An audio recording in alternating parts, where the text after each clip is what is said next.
A little more than a year ago, former Congresswoman Gabrielle Giffords was shot in the head at close range during a campaign event in her home state of Arizona. Well, this week she announced her resignation in a web video. Thank you for your prayers and for giving me time to recover.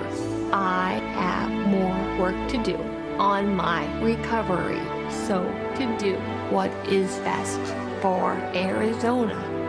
I will step down this week. I'm getting better.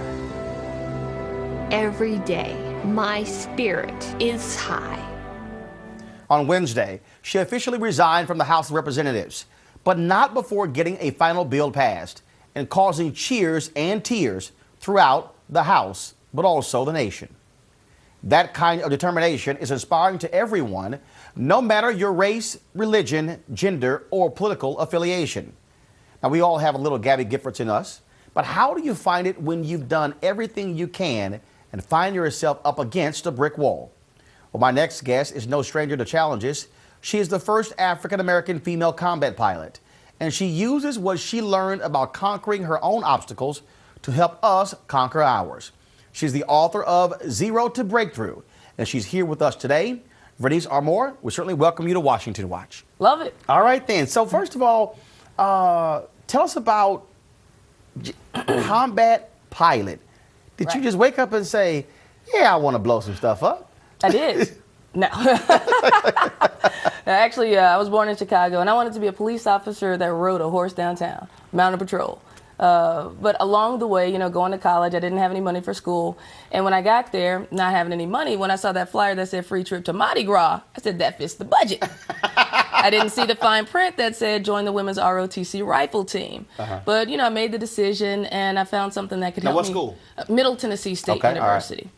And the military, I felt, could help me prepare for being a pilot, in the military. Because you couldn't be a cop till you were 21. I was 18. So for me at that point, it was about leveraging what I felt was a strategic advantage. And ended up seeing a black woman in a flight suit at a career day. And I said, whoa.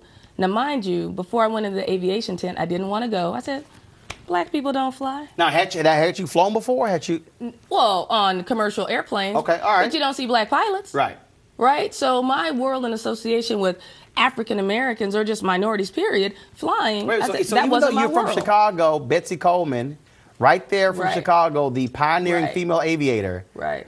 But then all of a sudden, obviously, you learned about her later on in life. Correct. So you go into the military. All of a sudden, you step in, and then what happens? I mean, are you the only woman in the class? You're the only African American? Give us a sense of what that experience was like going through that training process. Well, going through the training process, it's challenging, and people say, oh, did you suffer from discrimination and racism and sexism? I say, it's all hard. Even the average white guy has obstacles. Everybody has obstacles. But the truth is, acknowledge the obstacles, don't give them power.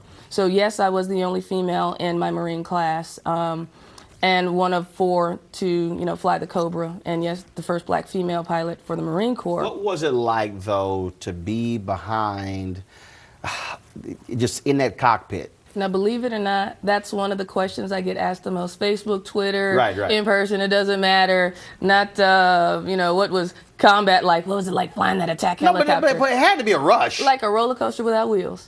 Amazing. I loved it. Flying, there's nothing like flying, Do you often have young women who are reaching out to you saying, look, I would love to do this as well? And so how are you reaching out to that next generation and get them excited about this? Well, by virtue of what I do, I'm a professional speaker, and I travel around at leadership conferences quite a bit, and I do speak at some schools. So for me, it's that tangibility of the possibility. Just like I saw the woman in that tent that day, hopefully the young folks will see me and say, you know what, there are other possibilities. Maybe not being a pilot, but I hadn't thought of that. What else haven't I thought of?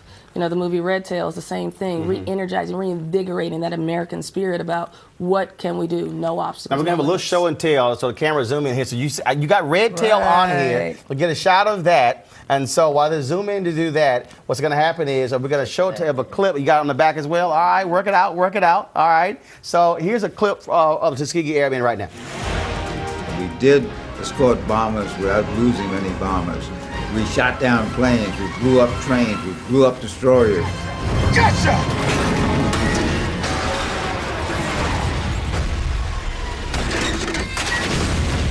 We had to fight because many of the generals, not many, a couple of them didn't want us to have that opportunity. Not so much didn't want, they didn't believe. In fact, there was a military study in 1925 that said blacks didn't have the intelligence, the coordination, or the leadership ability to be pilots. When you work hard and you struggle for excellence, you can overcome prejudice.